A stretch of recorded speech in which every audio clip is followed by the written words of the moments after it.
Cet épisode de Navigante vous est présenté par Paprec. Depuis plus de 20 ans, le leader du recyclage et producteur d'énergie verte est un fidèle partenaire de la voile et a soutenu de nombreux marins, comme Jean-Pierre Dick hier et Johan Richomme aujourd'hui. En 2023, Paprec a été plus loin en donnant son nom à la Transat Concarneau-Saint-Barthélemy, rebaptisée la Transat Paprec. Une épreuve qui marque l'histoire de la course au large, puisque son nouveau sponsor l'a voulu mixte, une grande première. Un engagement fort qui s'inscrit dans la durée, destiné à donner aux femmes skippers une nouvelle place pour s'exprimer. Ce qu'elles ont d'ailleurs fait avec talent et pugnacité sur cette première édition courue en double mixte qui a donné envie à nombre d'entre elles de remettre ça en 2025.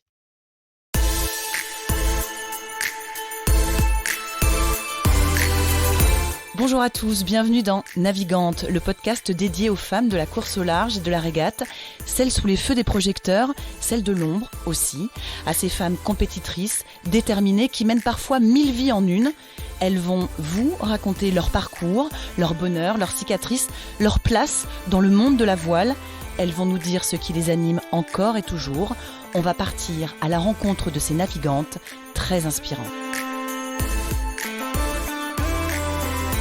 Navigante est produit par Tip & Shaft, le média des professionnels et des passionnés de voile de compétition. Tip & Shaft, ce sont 2 newsletters hebdomadaires en français et en anglais, des podcasts, des événements, des formations, un studio de production de contenu, ainsi qu'une plateforme de vidéos à la demande et un festival du film que vous pouvez retrouver sur tipandshaft.com. Je suis Hélène Cougoul et vous écoutez Navigante. Elle a ce truc qui pétille dans les yeux. Cette intelligence qui se dégage et ce visage toujours avenant. Quand elle s'exprime, elle aligne les mots avec une justesse délectable et vous embarque dans son récit. Ça vient peut-être de sa formation de juriste en droit social à Assas, à Paris, conclue avec un mémoire de recherche couronné du meilleur de l'année. Ça vient peut-être aussi de sa passion pour la mer et la voile. Elle est née à La Rochelle et l'eau salée coule un peu dans ses veines, il faut bien le dire. Sur la page de présentation qu'a faite son sponsor, devant la question « Début de navigation », c'est écrit « Bébé ». La chance a des parents férus de voile qui l'ont embarqué très tôt, des compétiteurs aussi. Sa maman, Sandrine Berthaud, a fait la Mini, son papa, Olivier Grassi, a fait le Rhum et la Transat Jacques Vabre, entre autres. Entre la thèse de droit et le large, son cœur balance, elle choisit le large, et va oser appeler Loïc Perron, qui la prend sous son aile en Figaro. En même temps, elle prépare la Mini pendant 2 ans et marquera l'histoire de la course par sa détermination. Et ça, on va en reparler avec elle. Et puis les choses s'enchaînent comme un alignement de planètes. Un sponsor déterminé à laisser leur place aux femmes, ça tombe bien. Elle veut les encourager, ces femmes, à nourrir leurs rêves de sport et d'aventure, je cite. Une première Jacques Vabre, avec Marie Rioux, elles finiront 9e en classe 40. La route du Rhum, elle est une des 7 femmes à prendre le départ sur les 138 concurrents de la dernière édition. Et puis The Ocean Race avec Paul Meillat sur Biotherme, elle est la femme du bord. Là, elle prépare la Transat Jacques Vabre, cette fois elle embarque Anne-Claire Lebert.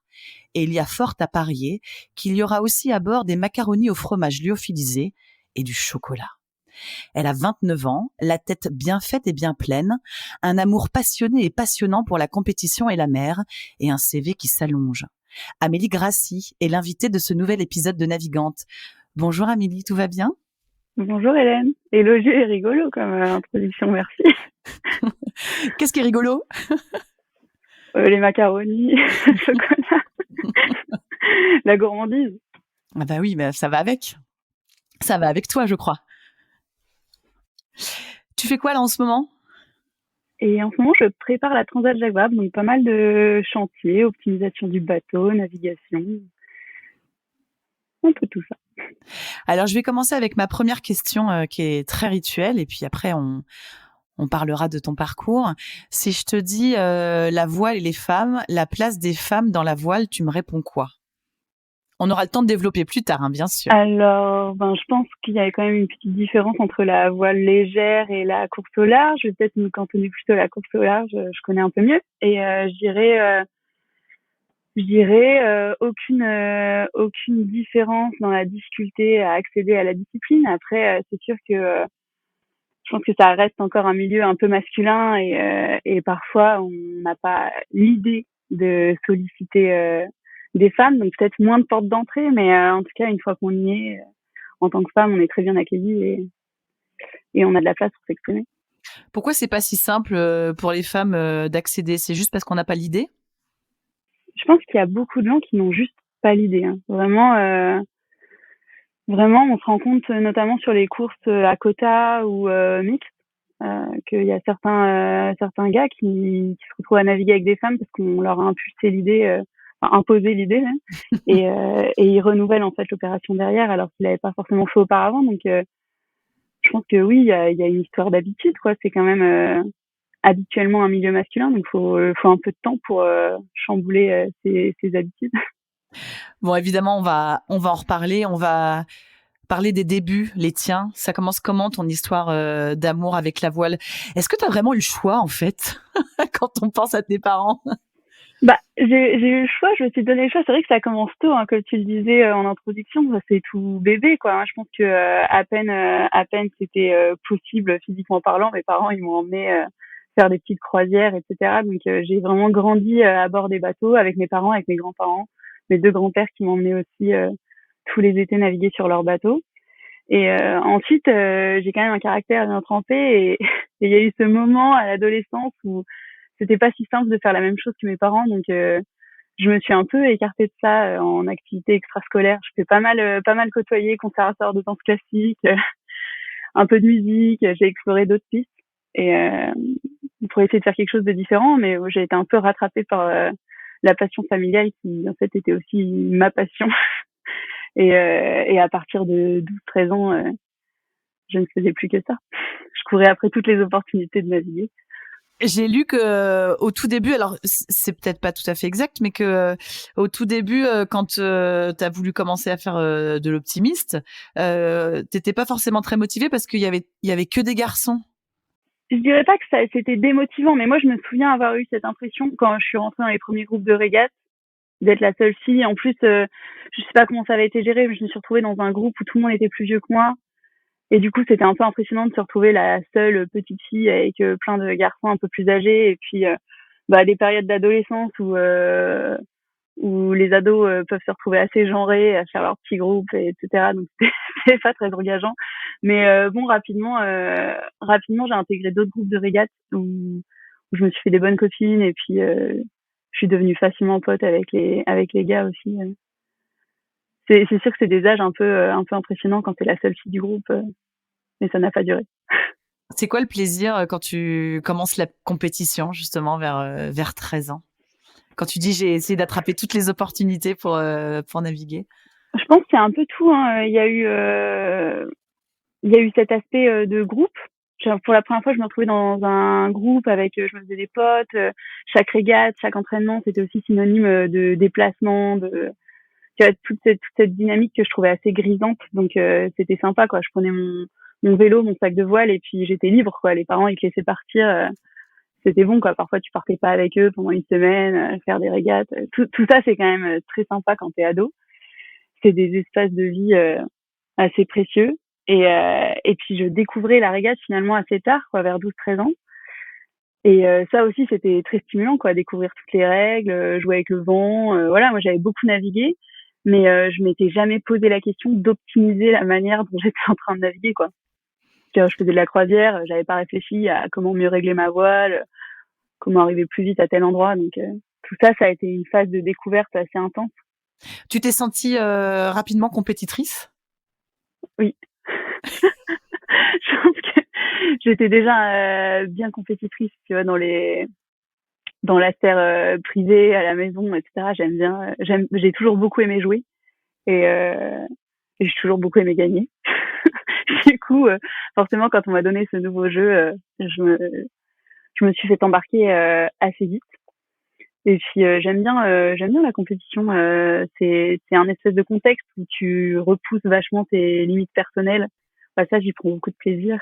Et, euh, et ouais, voilà, c'est hyper stimulant. T'as l'impression de progresser beaucoup plus vite en compétition. Ça te donne plein de situations à débriefer, d'apprentissage, etc. J'ai bien accroché d'entrée de jeu.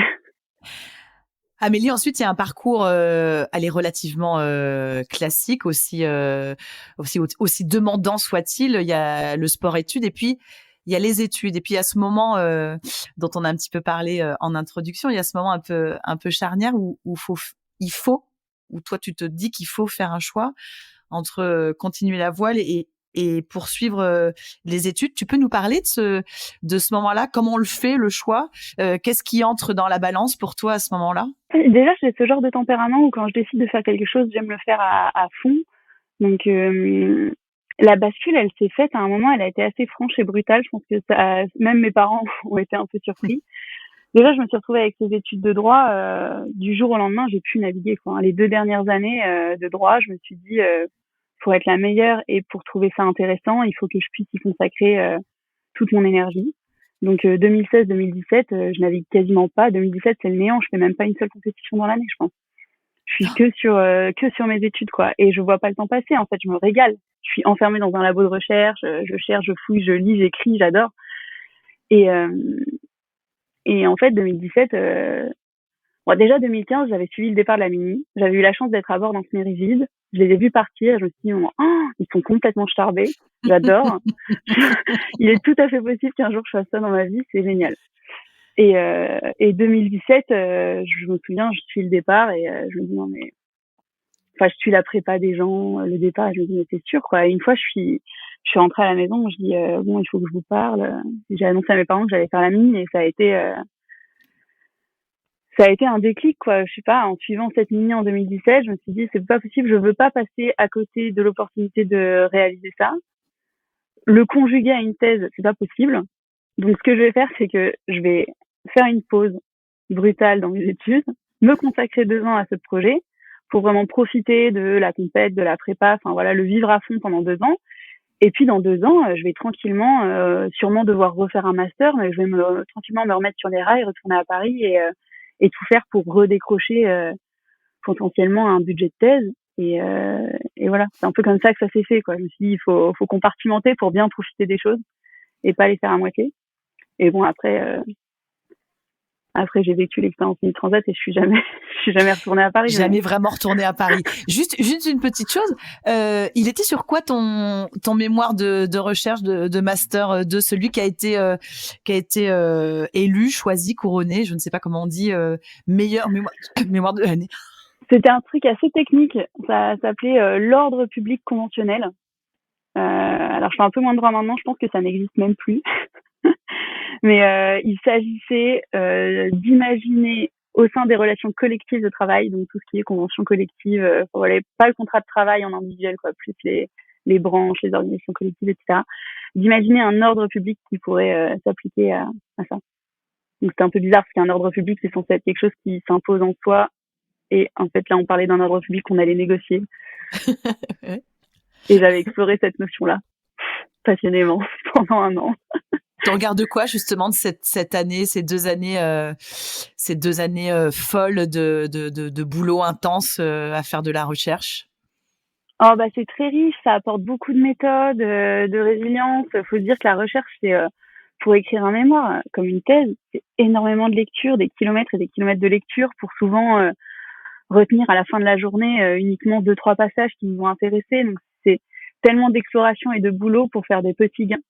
Et je sais pas, moi je trouve ça, j'adore ce petit travail de fourmi et l'engagement qu'on met dans ces projets-là. Je pense que c'est aussi super formateur pour le sport et tout cet état d'esprit que j'ai cultivé pendant 2 ans, ça m'a bien aidé.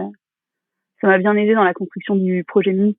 Beaucoup de travail pour des C'est ce que petits j'allais dire, gains. beaucoup de travail, un travail de fourmi pour un petit gain, mais petit gain par petit gain, on arrive à faire des choses magnifiques. Donc c'est ce que tu nous disais, une fois qu'il y a ce mémoire, tu décides de t'embarquer dans la Transat, on le disait aussi, et en tout cas de préparer ce projet-là. Ta maman, elle l'a fait avant, la Transat, avait 15 ans à l'époque. Quand on a 15 ans et on est dans le milieu du bateau depuis longtemps et qu'on a sa maman qui part faire la Mini, on a quel regard sur sa maman? Comment tu as vécu ça, toi? C'est une période assez déstabilisante parce que avec maman, on venait de déménager en Bretagne.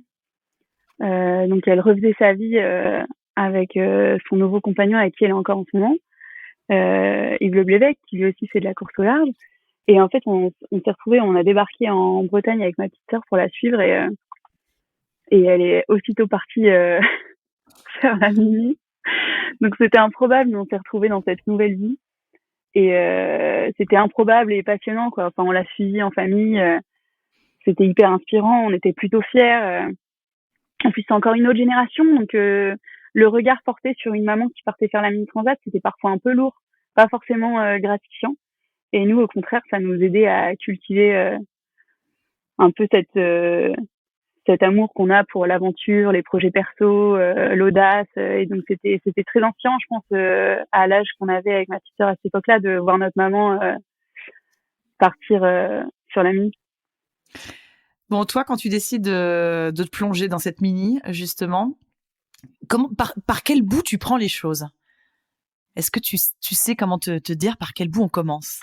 C'était compliqué, quoi. J'avais la chance d'être un peu aiguillée par mon papa, ma maman et Yves. Donc j'avais bien compris que d'abord il me fallait un bateau, parce que sans bateau c'était quand même compliqué de trouver des partenaires. Moi je faisais pas de course au large, j'avais pas de bateau, donc avant de trouver quelqu'un qui allait bien vouloir m'aider.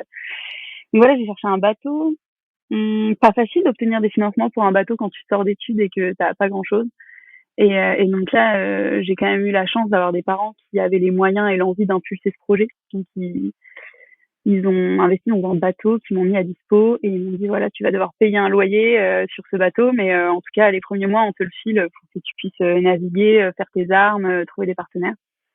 Bon, au final l'histoire nous dira que j'ai pas du tout trouvé suffisamment de partenaires pour louer ce bateau, mais qui me l'ont quand même laissé jusqu'au départ de la mini. Et c'est parti de là, quoi. C'est parti de quelques mois à chercher comment lancer le projet et surtout comment avoir un bateau.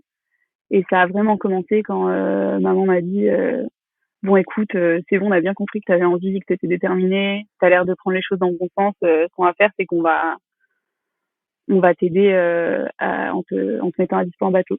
Donc c'est parti de là. Je lisais aussi, et on en a parlé dans l'intro, en parallèle, hein, j'ai l'impression de cette préparation de la mini, il y a ce coup de fil que tu oses passer à Loïc Perron. C'est pas rien d'oser appeler Loïc Perron. Ça a été. Tu peux nous raconter justement ce coup de fil là et comment ça a été peut-être déterminant d'être avec ce très très grand monsieur de la course au large, de l'avoir à tes côtés pour commencer la compétition et cette vie là. Ça c'est une anecdote rigolote parce que donc ma maman qui m'avait j'étais chez ma maman qui m'avait aidée avec ce bateau et je lis un article où Loïc dit qu'il va participer à la première année du Figaro 3 et que pour les courses en double, il sait pas encore, mais il aimerait bien naviguer avec un jeune et puis également une jeune parce qu'il aimerait bien créer des opportunités pour féminiser un peu le milieu, etc. Et j'étais en famille et j'ai dit oh là là, t'imagines la chance de la fille qui va se retrouver avec Loïc Perron qui va l'aider à se lancer dans le milieu et tout. Et là, ils m'ont dit, ben, tiens, nous, on a le numéro de Loïc. J'étais, ah non, c'est mort. Moi, j'appelle pas Loïc Perron comme ça, vous êtes fous. Et là, ils m'ont un peu recadré en me disant, alors, ben, en fait, nous, on veut bien t'aider. On t'a aidé, on te file un bateau et tout. Par contre, faut quand même que tu te bouges, quoi. Faut que tu te donnes les moyens. Donc là, tu sais que Loïc, il aimerait bien naviguer avec une jeune. T'as le numéro de Loïc et donc tu vas appeler Loïc. Donc j'ai pris mon portable et je suis montée dans ma chambre d'enfant. Je me suis enfermée dans la chambre d'enfant et j'ai passé un coup de fil à Loïc, donc j'ai commencé en vous voyant. Bonjour, bonjour c'est Perron, famille gratuit. Et donc il voyait bien qui j'étais parce qu'il connaît mes parents, donc j'ai tout de suite Loïc, quoi, hyper à l'aise, la tchatche. Donc ah salut, comment tu vas, super que t'appelles, trop cool. Ah bah tu veux pas venir faire un tour sur mon Figaro la semaine prochaine, comme ça on pourrait se connaître et tout. Ben ouais, ok. Et puis si tu veux, moi j'ai un entraînement de mini transat sur mon mini. Dans quelques jours. Et là, il m'a dit, OK, parfait, je vais venir à ton entraînement de mini. Waouh. Et alors là, waouh. Donc au final, c'est lui qui est venu naviguer en premier sur mon bateau. Je sais pas si c'était pour voir s'il voulait bien m'inviter après sur le sien, vraiment. J'en sais rien. En tout cas, moi, j'étais hyper impressionnée. Et je me suis retrouvée sur le ponton avec mon mini tout prêt. Donc on était avec le groupe d'entraînement à Lorient. Tout le monde, son bateau tout prêt. J'avais dit à personne avec qui je faisais l'entraînement parce que je me suis dit, c'est sûr, jusqu'au dernier moment, il va pas venir trop. Donc je vais pas me la ramener à dire que je navigue avec Loïc et il arrivait pas. En fait, il était complètement à la bourre, quoi. Donc je me suis dit, voilà, il m'a oublié. J'osais pas le relancer. Et il a fini par arriver au moment où on quittait le ponton. Et donc là, tout le monde a vu Loïc débarquer, tout sourire, trop content. On a fait cet entraînement de mini. Il était trop fort. Il a pris la barre au départ, on a gagné le départ, on a fait une super journée. Donc rien que sur cette nave-là, j'avais déjà commencé à apprendre plein de choses grâce à Loïc. Et puis surtout, le courant était hyper bien passé. En fait, on collaborait facilement. Il est pétillant, moi aussi. On avait la même façon d'évoluer à bord et ça paraissait tellement naturel et sympa. Et donc la semaine suivante, cette fois, il m'a emmené faire un tour de Figaro. Et après ça, on a validé qu'on allait faire les courses ensemble. Incroyable, trop bien. Qu'est-ce que t'as appris de Loïc Perron? Bah plein de choses. Déjà, il y a un état d'esprit quand même avec Loïc. Moi, j'ai beaucoup apprécié Loïc. Il a des dizaines d'années de carrière derrière lui et des résultats plus que brillants. Et il est encore en train de poser des questions à tout le monde, de se poser des questions, d'apprendre. J'adore, quoi. Je pense que ce que j'aimais dans la recherche et ce que j'aime aujourd'hui dans la course au large, c'est que chaque jour, je pose des nouvelles questions, j'apprends des nouvelles choses et ça, c'est l'objectif de ma vie, quoi.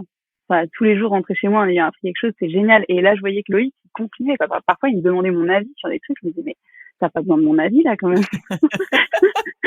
Et si, parce que Loïc, il questionne tout le monde, tout le temps. Et ça, je pense que c'est indispensable pour la performance, pour l'apprentissage, pour grandir. Donc, je trouvais ça génial. J'étais aussi passionnée par les étincelles qu'il avait encore dans le regard, quoi. Et par la passion qui l'anime encore après toutes ces années. Et ça, je me suis dit, c'est génial, c'est très précieux. Ça veut dire que c'est une attitude, quoi. Moi, je prends trop de plaisir sur l'eau et apparemment, c'est encore possible d'avoir ce plaisir-là et cette envie-là des dizaines d'années plus tard. Donc, j'adore. Et après, concrètement, techniquement et en situation de régate, bah, c'est pareil, c'est une encyclopédie, quoi. Il a vu et vécu tellement de situations que il est hyper réactif dans les réglages, dans les trajectoires. Donc, j'ai aussi appris plein de choses sur la régate pure. Sur quoi vous avez échangé quand ce que tu disais, il cherchait un jeune ou même peut-être une jeune parce que ça lui tenait à cœur de donner une opportunité à une jeune femme, en l'occurrence. Il portait quel regard sur la jeune navigatrice que tu étais à l'époque? Je crois qu'il était ressorti de là en disant qu'il trouvait que j'étais passionnée, intéressée et que j'avais un beau potentiel et il était content, quoi. Je sentais qu'il avait envie de naviguer idéalement avec une jeune femme, mais que c'était pas une condition vraiment indispensable, quoi. C'est-à-dire qu'il voulait, mais il aurait pas non plus embarqué avec quelqu'un avec qui il le sentait pas. C'était vraiment cette volonté d'ouvrir une place à quelqu'un qui la mérite. Bon, il était plutôt enchanté. Après, c'était le début, moi j'avais pas beaucoup d'expérience, donc ça devait vraiment être juste du potentiel qu'il voyait. J'avais vraiment, c'était en 2000, c'était en 2019, donc j'avais fait quelques courses en 2018 au large, mais bon, vraiment pas grand chose. C'est un très joli parrainage, en tout cas. Il y a cette mini transat, enfin, qui se profile. Alors, il y a la première étape, c'est le début, et la première étape, tu finis 5e.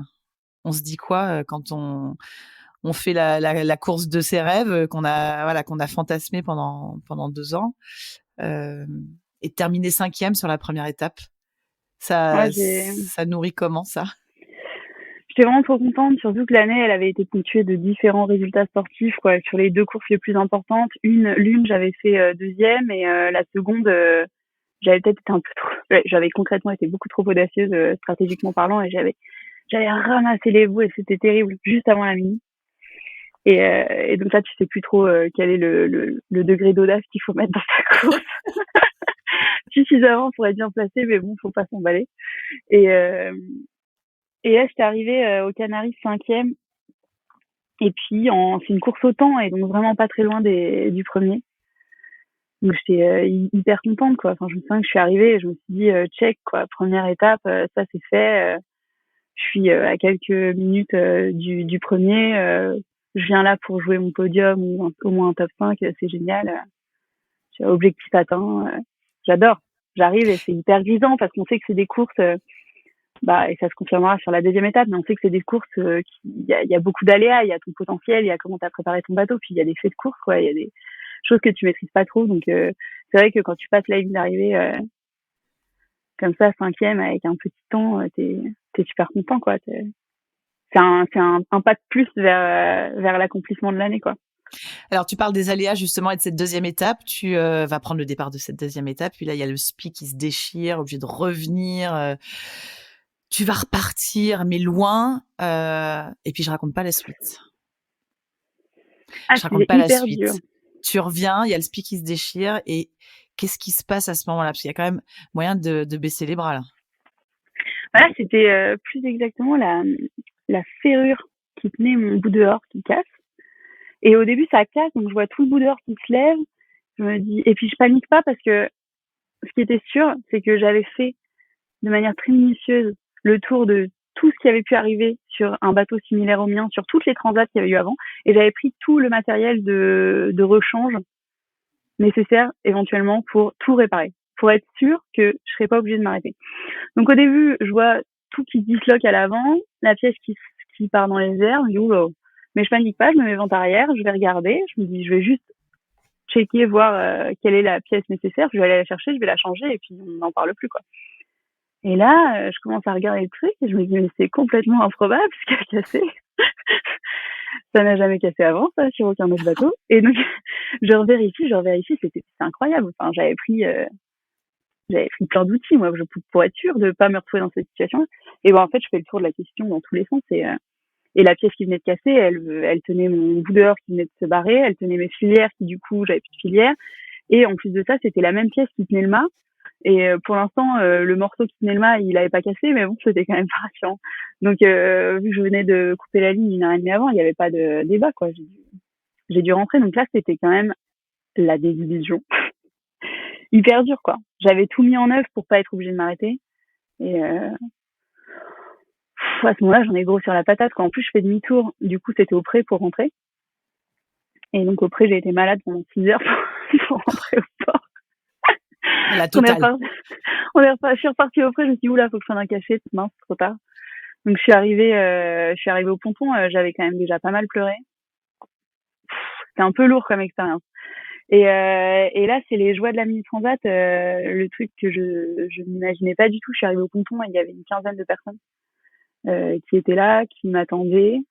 Et j'avais un copain qui avait le même bateau que moi, qui s'était cassé le ménisque sur la première étape.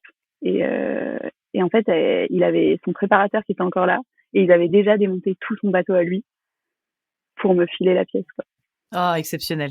Exceptionnel. Donc, moi, je faisais route vers le port en me disant, voilà, donc là, on est dimanche, donc je peux pas commander la pièce, je vais pouvoir la commander demain, puis le temps qu'elle arrive aux Canaries, enfin, en gros, je pensais que j'allais passer 2-3 jours au port à attendre de pouvoir repartir, quoi. Et là, mais jamais tu t'es dit que tu allais abandonner? Non. Non, jamais je me suis dit que j'allais abandonner parce que pour moi, c'est pas possible, en fait, quand on prépare des projets comme ça, ne pas les achever. En fait, repartir dans ces conditions-là, je suis repartie 14 heures après tout le monde. Le compétiteur que tu es, c'est un bel effort mental quand même pour trouver l'énergie pour repartir. Par contre, je sais très bien, en fait, j'ai cette petite phrase de ma mère qui trotte dans ma tête et qui me dit, le bateau n'abandonne jamais, c'est toujours le skipper qui lâche. Et du coup, ça m'a toujours animée pour pas abandonner. Et je me suis dit, de toute façon, là, tout de suite, ça me paraissait difficile de repartir. Mais il y avait quand même des chances que je regrette de ne pas finir. Et il y avait aucune chance que je regrette d'être allée au bout. Puis à ce moment-là, t'as quand même ta famille, tes partenaires. Tout ça, c'est tellement de boulot, ça implique tellement de monde. Il y a une dynamique tellement puissante autour des projets que tant que j'étais capable de boucler le parcours, je me voyais pas trop ne pas repartir. Puis alors par contre, moi, je me voyais repartir pour ramasser les bouées. Et en faisant escale, en discutant avec les gens, tout le monde te dit mais non, ça va aller, tu vas voir. Tu te reposes bien au début pour te remettre du truc, puis après tu vas remettre du charbon, ça va aller, tu vas pas du tout finir dans les choux. Je dis ah oui, bon là par contre, éviter de trop me chauffer parce que moi j'avais considéré que je repartais vraiment un peu hors course quoi pour finir l'histoire. Et ça va drôlement bien se finir parce que tu vas terminer 8e. Incroyable.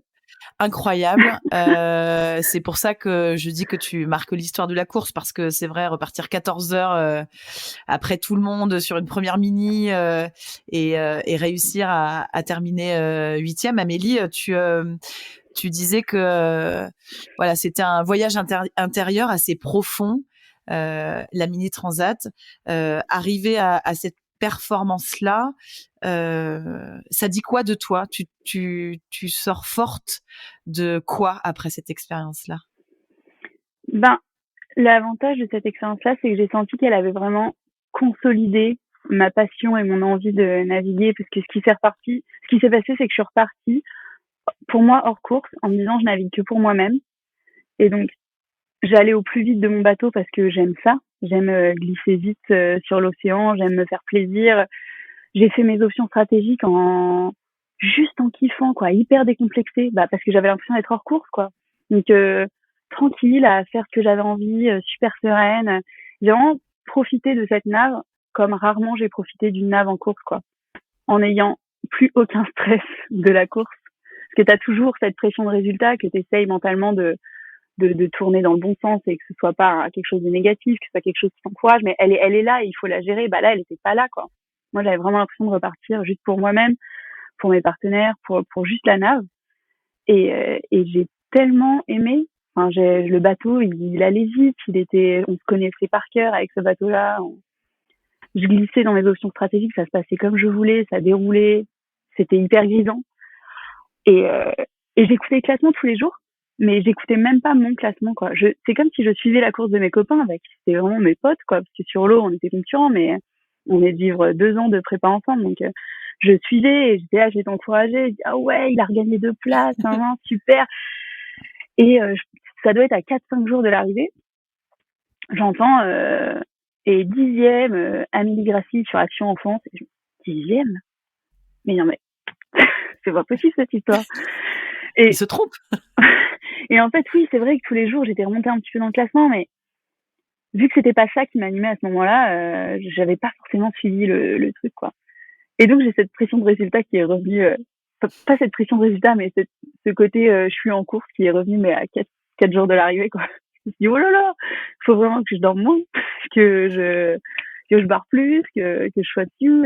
J'étais déjà dessus, en fait, parce que ça me faisait plaisir d'être dessus, mais je me suis rendu compte les derniers jours que j'avais remonté toutes ces places-là. T'as eu quoi comme genre de retour quand tu arrives? C'est quoi les petits messages? C'est quoi les retours? C'est quoi les mots des concurrents hommes notamment? Il y a pas mal de concurrents qui m'ont dit bravo, à ta place, je serais jamais repartie.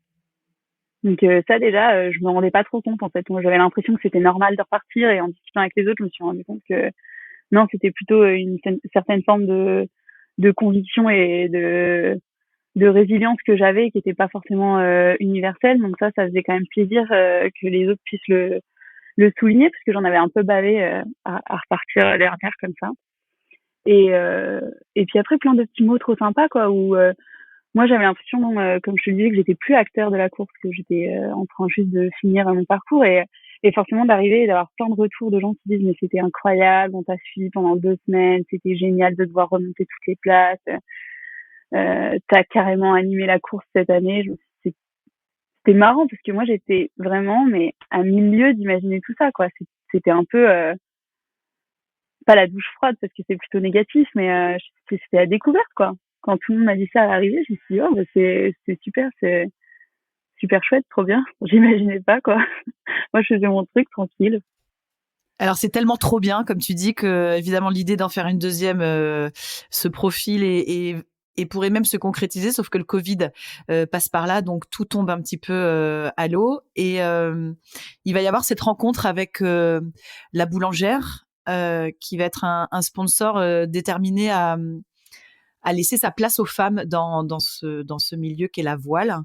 Euh, Ça se passe comment en fait votre rencontre, votre partenariat, votre état d'esprit à toi la navigatrice et eux les sponsors? Bah ça c'est une rencontre un peu due à l'histoire qu'on vient de retracer là sur la deuxième étape de la mini. La boulangère, ça fait partie des gens, voilà, ça leur a tapé dans l'œil cette capacité à repartir en dernier et puis s'accrocher et puis remonter et arriver. Ça, je sentais que ça les avait vraiment nourris pendant la course. Donc voilà, on prend contact un peu plus personnellement à l'arrivée de la mini transat. c'est eux qui viennent vers moi et qui me parlent de leur volonté leur réflexion, en tout cas, du moment de lancer un projet course au large avec une skippeuse en Figaro, en classe 40. Je savais pas trop tout ça, c'était un peu flou. Mmh. Et, et moi, hyper enchantée d'imaginer pouvoir en faire un métier. J'avais eu aussi la proposition dont tu parlais en Figaro, mais je sentais que la boulangère, c'était pour un peu plus long terme. Donc au final, on se rencontre fin 2019 et on signera le projet fin 2020. Donc pendant un an, on cherche, on discute, on s'aligne, on détermine un peu les contours du projet, quoi. Et c'est sûr que pour eux, une des conditions du projet, c'est féminin et skipper féminin et les équipages, quand il y a équipage féminin, avec cette volonté de performance, donc de trouver des gens compétents, pas une fille coûte que coûte.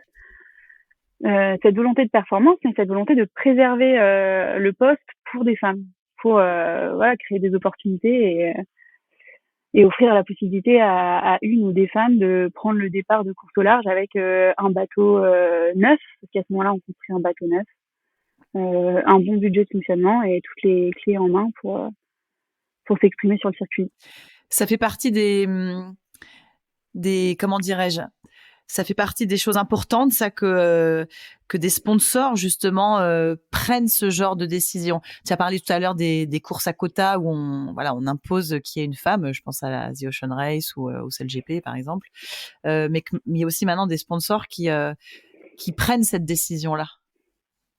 Ouais, carrément. Je sais que c'est assez critiqué, que ce soit les quotas ou les sponsors qui font exclusivement féminin. Moi, parfois, on me dit, mais ça te vexe pas d'être choisi sur un bateau parce qu'il y a un quota ou parce que c'est absolument des femmes. Moi, je le vis pas mal du tout. Hein. Je suis plutôt super contente d'avoir ces opportunités-là et j'ai rarement discuté avec mes homologues féminins, avec quelqu'un qui me dise, qui puisse me dire, oh non, je trouve ça hyper vexant de venir juste parce qu'il y a quota ou quoi. Non, je pense que c'est des belles initiatives dans la mesure où tu peux trouver des gens compétents.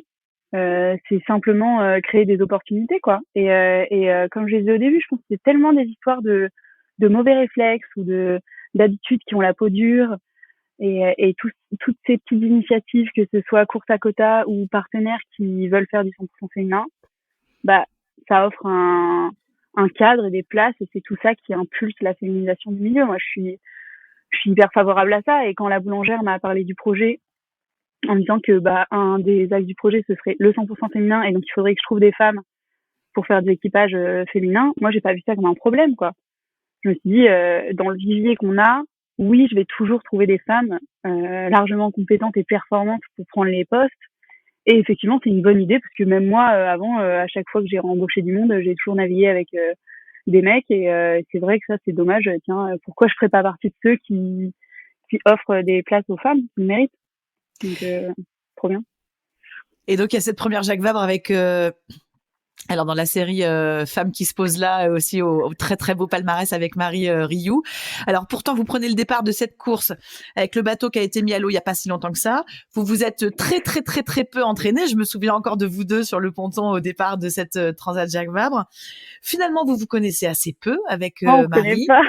On se connaît pas. Alors voilà. Et vous terminez 9e en classe 40. Et Dieu sait qu'on sait qu'elle est conséquente, la flotte des classes 40.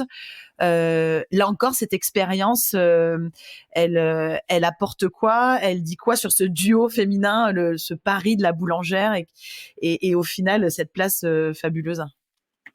C'était super. Déjà, on avait marqué la course d'entrée de jeu on gagne le départ ou presque avec Marie quand on part. Il y a des super belles images du coquelicot qui coupe la ligne aux avant-postes et ça c'était incroyable parce qu'effectivement on avait à peine mis le bateau à l'eau, quoi. Avec Marie on se connaissait pas, on avait fait quelques journées à terre ensemble, notamment au Havre, puis une qualif de 5 jours pour avoir le droit de prendre le départ, mais tout ça c'était improbable. Moi j'avais jamais utilisé les logiciels de navigation, Adrena, machin et tout, j'y connaissais rien. Les manœuvres au moteur, j'étais hyper stressée. D'ailleurs, on a cassé le plomb moteur la première nuit parce que j'y comprenais rien. Je me suis emmêlé les pinceaux. Puis Marie, c'était un peu pareil, quoi. Marie, palmarès incroyable en voile légère et au large en équipage. Mais alors en équipage réduit, on regardait toutes les deux des trucs de nav, de moteur et tout. On se dit, oh là là, le dossier. et, et ce qui était chouette, c'est que moi, je peux être de nature quand même assez rigoureuse. J'ai besoin de quand même d'anticiper, de bien cadrer les choses. Et Marie, elle est hyper instinctive et décomplexée. Et en fait, cette combinaison sur la Jaguar, c'était authentique et efficace, quoi. On s'est quand même bien marré et on a su à la fois avoir la rigueur, à la fois de naviguer assez libéré parce qu'on explorait, on connaissait pas le bateau, on connaissait pas les manœuvres. Et neuvième, c'était super. On en avait un peu bavé sur la dernière phase, le portant jusqu'aux Antilles, on n'était pas très très rapide. Du coup, on avait perdu pas mal de place à ce moment-là. Mais en soi, c'était un super résultat, quoi. Dans les 10, juste après la mise à l'eau du bateau, alors que ni l'une ni l'autre, on connaissait le format. On était super contents. Puis la boulangère aussi, c'était un bel accomplissement pour le projet. Les femmes, elles compensent comment le physique moins costaud que les garçons sur l'eau? Bah, ça se fait assez bien. J'ai 2-3 systèmes qui sont plus démultipliés que les gars pour que ce soit plus facile. Et puis surtout, je mets un peu plus de temps. Mais bon, au large, ça a jamais été la minute de manœuvre en plus qui est déterminante sur les résultats, quoi. Ça change vraiment rien du tout. Moi, j'ai accepté l'idée que je vais mettre un peu plus de temps que les autres à manœuvrer. Et honnêtement, si je manœuvre au bon moment, au bon endroit, c'est pas les quelques minutes de manœuvre en plus qui vont pénaliser le parcours sportif. Donc, c'est assez simple en fait. C'était quoi le plaisir sur cette première Jacques Vabre? Parce que là, tu nous as parlé d'angoisse, de découverte de logiciels, de plomb qui casse dès le début. Bon, alors c'est vrai qu'après il y a un départ quasiment gagné, mais quand vous avez réussi à trouver vos marques, le plaisir, il s'est concrétisé comment pour toi? Bah, je pense que quand même dès le premier bord, il y avait du plaisir en fait. C'était tellement beau d'être au départ d'une Transat Jacques Vabre. C'est quand même l'idée de participer à la Transat Jacques Vabre, elle était trop chouette, quoi. J'étais jeune, c'était mon premier projet pro en voile. Rien que ça, c'était génial. Et Marie, elle était elle aussi hyper contente de participer à la Jacques Vabre. Et après, bah, tu vois, toute cette découverte et tout, je pense que c'était ça, quoi. Avec Marie, on se marrait, on tirait sur un réglage, on voyait ce que ça faisait, on essayait, on explorait. Et toute cette phase-là de découverte et d'apprentissage du bateau, elle était franchement rigolote, quoi. Genre, on arrivait à la fois à avoir le sérieux de la course, d'être rigoureuse, concentrée et de prendre le truc au sérieux, parce que on avait vraiment envie de faire une bonne perf autant que faire se peut, même si on ne connaissait pas hyper bien le support. Et à la fois, on profitait de cette découverte, quoi, d'un nouveau bateau, comment il réagit. Et ça, c'est quand même des phases assez grisantes. Moi, tous les bateaux que je connais pas, quand j'arrive dessus, c'est trop bien, quoi. Tu tires un peu là, tu choques un peu là, tu déplaces un truc, et puis tu vois comment ça réagit, tu vois comment ça accélère. Donc c'est un peu ça qui s'est passé sur cette transat-là. C'était le plaisir d'explorer, quoi. Amélie, forte de cette Jacques Vabre, forte de ton sponsor avec qui ça continue évidemment, tu vas être au départ de la route du Rhum. Donc là, ça va être la grande traversée sur un classe 40 en solitaire, bien sûr. On rappelait les chiffres. 7 femmes sur 138 bateaux. 138 bateaux, c'était un record absolu pour cette route du Rhum. Je me souviens de toi, on avait été ensemble à une conférence organisée par le Majatin Project avant cette route du Rhum et je me souviens d'une de tes phrases. Tu avais dit, en fait, ce qui serait bien, je rappelle juste le Magenta Project, c'est une association qui est à l'origine faite par des navigatrices britanniques et puis bien sûr qui se développe aussi en France. Et puis l'idée, c'était de rassembler voilà plusieurs femmes, plusieurs navigatrices autour de cette conférence et de ce projet-là. Et toi, tu avais dit, ce qui serait bien, en fait, c'est qu'on n'ait plus à faire ce genre de conférence. Que les choses bougent, mais qu'elles ne bougent pas assez vite. Alors, tu trouves que il faudrait quoi pour que ça bouge plus vite, en fait? Je sais pas bien, je veux pas râler alors que j'ai pas de solution miracle à proposer, mais ce qui est sûr, c'est que des initiatives comme celle de la boulangère, ça fait du bien. Ce qui est sûr, c'est que toutes les courses à quota qui se mettent en place en ce moment, je pense à la Transat en Figaro, je pense à la course en double de Mini qui a regroupé, je crois, 80 duos mixtes au début de l'année.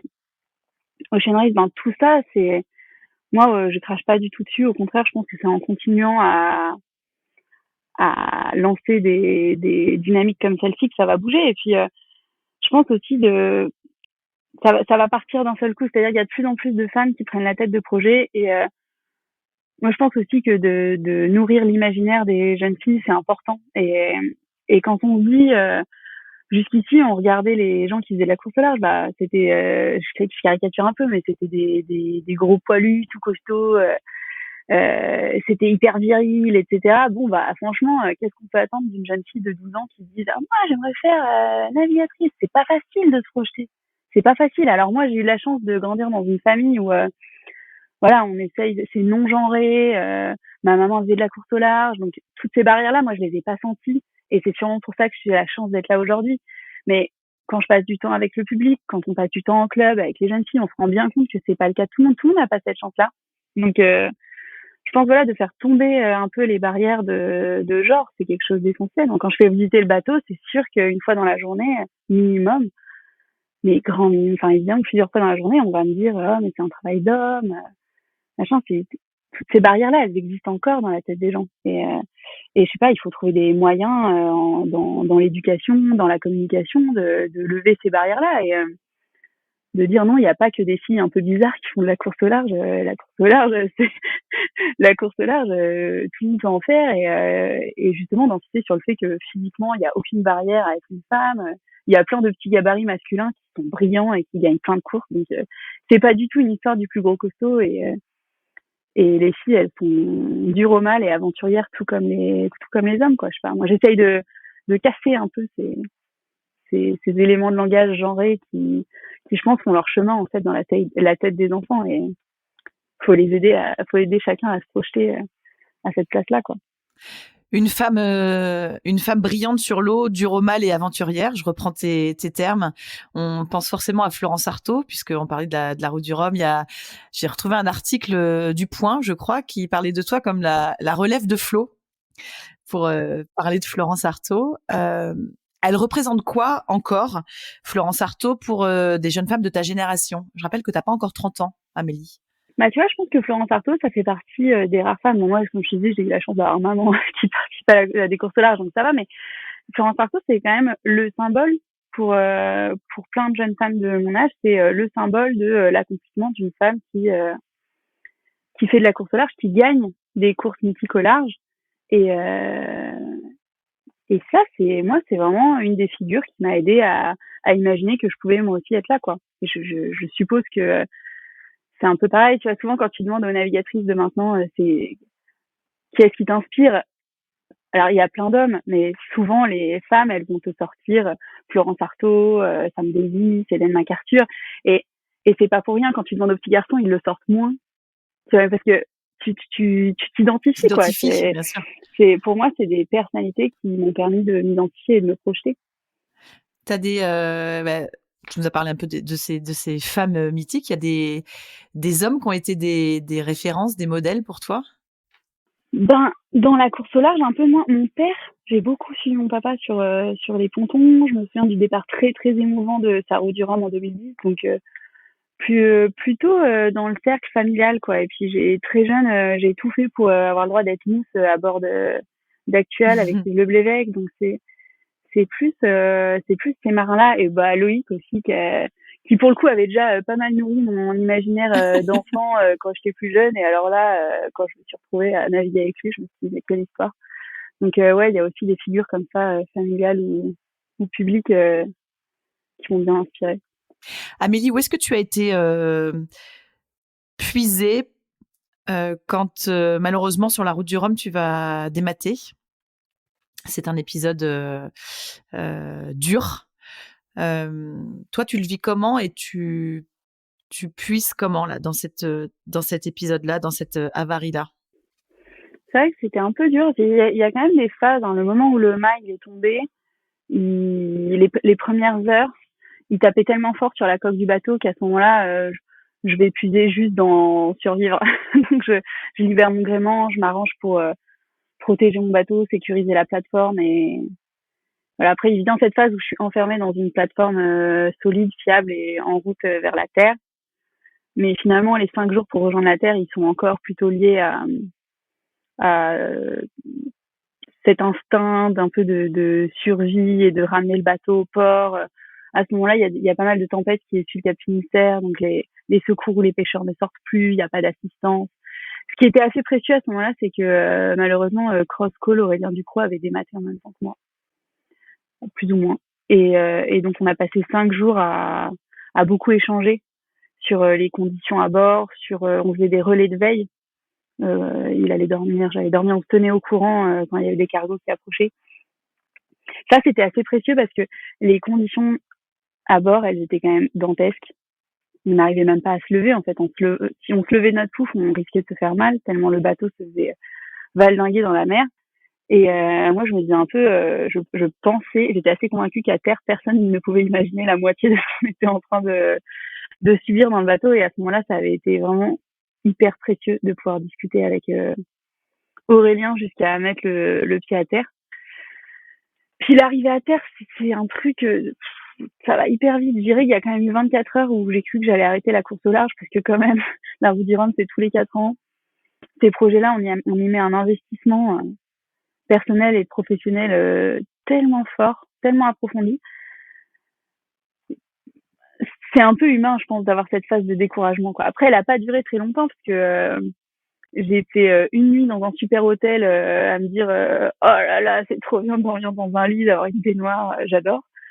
Et j'en peux plus de cette histoire de course au large. Le lendemain, je suis rentrée chez moi, j'ai ouvert mon ordi et j'ai commandé un nouveau mât, du matos, réorganisé le planning, appelé la boulangère.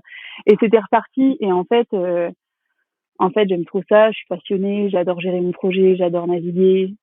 Et donc la question, je me la suis pas posée très longtemps. Dès le lendemain, j'étais relancée, quoi. Alors après, je suis accompagnée en prépa mentale, on m'avait quand même conseillé un bon break, donc j'ai fait quand même 3 semaines à l'autre bout du monde sans trop de communication, à bah aussi prendre le temps pour moi de récupérer physiquement, mentalement, etc. Puis je suis revenue au mois de janvier surboostée, hyper motivée, j'avais déjà plus aucun doute sur ma volonté de remettre beaucoup d'énergie à progresser au large et naviguer, mais c'est des phases comme ça. Quand tu démates et qu'il y a ces fameux 5 jours là, la peur, elle s'immisce fort à quel point? Je pense pas que j'ai eu trop peur. Je pense que j'ai un peu craint le moment où le mât tapait contre le bateau parce que je voyais le danger potentiel. Je me suis organisée pour potentiellement évacuer, même si au final c'était heureusement pas nécessaire. Mais c'était pas vraiment de la peur, parce qu'à ce moment-là, tu as tellement besoin d'être mobilisé pour être efficace. Libérer ton gréement, juste après que j'ai libéré le gréement, bah faire l'état des lieux de combien j'ai de gasoil, combien de temps ça va tenir, comment je vais faire pour être visible, réinstaller des dispositifs lumineux sur le pont, faire des petites soudures pour câbler une nouvelle antenne pour pouvoir être visible à l'AIS. En fait, à ce moment-là, tu as tellement besoin de travailler pour assurer ta sécurité et ramener ton bateau au port dans de bonnes conditions, que je pense que à terre, les gens ont peur, mais toi en mer, tu es vraiment focalisé sur ce que tu es en train de faire. Et par contre, effectivement, en arrivant à terre, il y a ce petit choc quand tu discutes avec les autres, que tu prends un peu de hauteur sur la situation et que finalement, la peur, elle pourrait peut-être plus venir a posteriori quand tu réfléchis à ce que tu viens de faire. Et du coup, ce serait pas forcément une peur, mais plus une prise de conscience de bah, ce que tu viens de faire, c'était quand même assez engagé. Mais sur le moment, j'étais pas vraiment animée par la peur, non. C'est ton papa qui disait que il avait qu'une hâte, c'était de t'avoir au téléphone et de t'entendre lui dire que tu étais en train de manger des tapas et boire une bière à la Corogne pour être sûr que tu étais bien arrivé après ces 5 jours. J'imagine qu'évidemment, il a dû être bien rassuré. Bah oui, c'est sûr que les proches sont bien rassurés. Je pense que c'est quand même des aventures où nous, on se fait plaisir, mais on en fait voir des vertes et des pas mûres à notre entourage, parce qu'évidemment, évidemment, il y a aucun proche qui a envie d'imaginer un de ses enfants ou tes amis dans cette situation-là. Et j'ai bien conscience que ça a été 5 jours où, pour mon environnement proche, c'était très dur de savoir que j'étais en mer, et c'était libérateur de recevoir le coup de fil quand je suis arrivée à la Corogne. Amélie, il y a cette aventure de The Ocean Race sur Biotherm. Tu vas être la femme du bord, avec notamment Paul Meillat, Damien Seguin, Anto Marchand. Vous vous êtes complété comment? C'est une bonne question. C'était assez à la fois déstructuré et organisé. En fait, Paul, on n'avait pas trop les moyens de s'entraîner avant, et du coup, il avait fait ce choix de prendre que des marins qui savent naviguer tout seuls. Et donc, en fait, c'était pas très compartimenté à l'anglaise, comme je dirais. C'était plus très collaboratif avec tout le monde qui faisait un peu tout. Alors, il y avait quand même Anto Marchand qui faisait plutôt la nave et la stratégie en bossant avec Paul. Et après, on faisait un peu tout, tous. On avait ce système où on faisait 3 heures on, 3 heures off. Et pendant notre première heure et demie on était plus au réglage mais pas responsable du truc. Et la deuxième heure et demie, on devenait responsable du bord, à gérer la trajectoire, etc. Donc c'était très intéressant parce qu'en fait, on a tous fait un peu tout. Enfin, on a tous carrément tout fait, quoi. C'était pas, les rôles n'étaient pas compartimentés. Donc, Et t'avais pas forcément la casquette et l'étiquette femme du bord. non, pas du tout. Et alors, tu vois, encore un exemple, c'est vrai que sur Ocean Race, tu avais une femme obligatoire à bord dans les 4 navigants.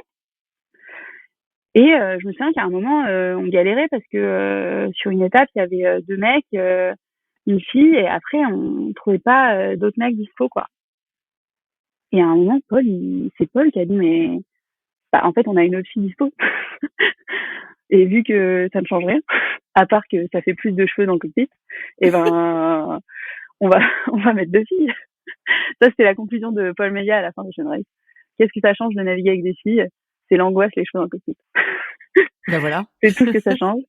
Et, euh, et donc, on s'est retrouvés à un moment avec 2 femmes à bord, quoi. Avec Mariana, on était 2 femmes à faire Newport aux Russes. Et juste avant, elles avaient été 2 femmes avec Marie Rioux à faire à partir du Brésil pour arriver aux États-Unis. Et mais il y a quand même eu ce moment où il faut qu'on trouve un autre mec, ah bah non, mais en fait, pourquoi on galérait à continuer de chercher un autre mec alors on a une des femmes du bord qui est dispo, donc voilà. Bah, c'est plutôt positif de se dire que voilà, Ah, c'est hyper positif. Et c'est super chouette parce que avec Paul, on a pris beaucoup de plaisir à naviguer ensemble et je pense pas qu'on aurait eu l'opportunité s'il y avait pas eu cette histoire de quota. Je pense que c'est aussi avec ce quota qu'il est rentré en contact avec Mariana Lobato. Puis maintenant, ils font avec grand plaisir la Jacques Vabre ensemble. Donc en fait, c'est hyper prometteur. Toutes ces initiatives, elles ne font que créer des opportunités, générer des rencontres. Et c'est hyper positif pour la suite. Bon, ce qui est super positif aussi, c'est qu'il y a la Transat Jacques Vabre qui se profile pour toi. Ce sera avec Anne-Claire Lebert, cette fois, qu'on a eu le plaisir aussi d'avoir en invité dans Navigante il y a pas très longtemps. Vous vous connaissez déjà bien avec Anne-Claire. Hein, vous avez fait la Normandie Channel Race, je crois, toutes les deux, hein, l'année dernière, en 2022. Elle dit, elle, de votre association que... je cite, votre compatibilité est simple et que c'est finalement assez rare et précieux. Allez, je te fais une question de journaliste sportive à navigatrice. Vous vous êtes donné quoi comme objectif toutes les deux sur cette Transat Jacques Vabre? Et ben, on s'est donné comme objectif d'être dans les 5 premiers, ce qui va pas forcément être si facile que ça, parce que on sait qu'on est pas loin d'une quinzaine à pouvoir se glisser dans ce top 5, donc va falloir se battre pour décrocher la place, mais c'est aussi ça qui est rigolo. Et après, on s'est donné comme objectif, c'est la première fois qu'on part sur une course avec autant d'enjeux et qui soit aussi longue.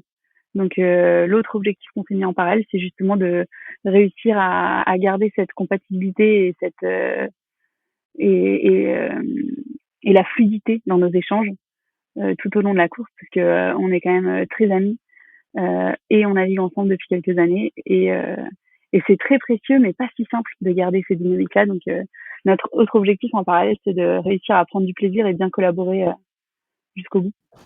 Allez, je te fais la question subsidiaire. Vas-y. Vendée Globe ou thèse en droit social? Vendée Globe. La pauvre thèse, elle a pris une petite claque ces dernières années. Elle est loin, loin, loin, loin, loin.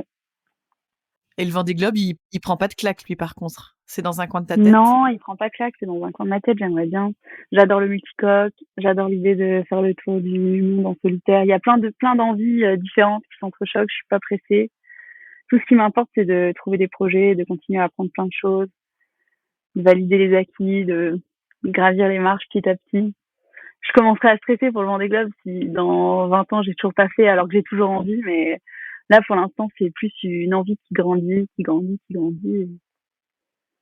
J'espère pouvoir l'accomplir un jour, on verra.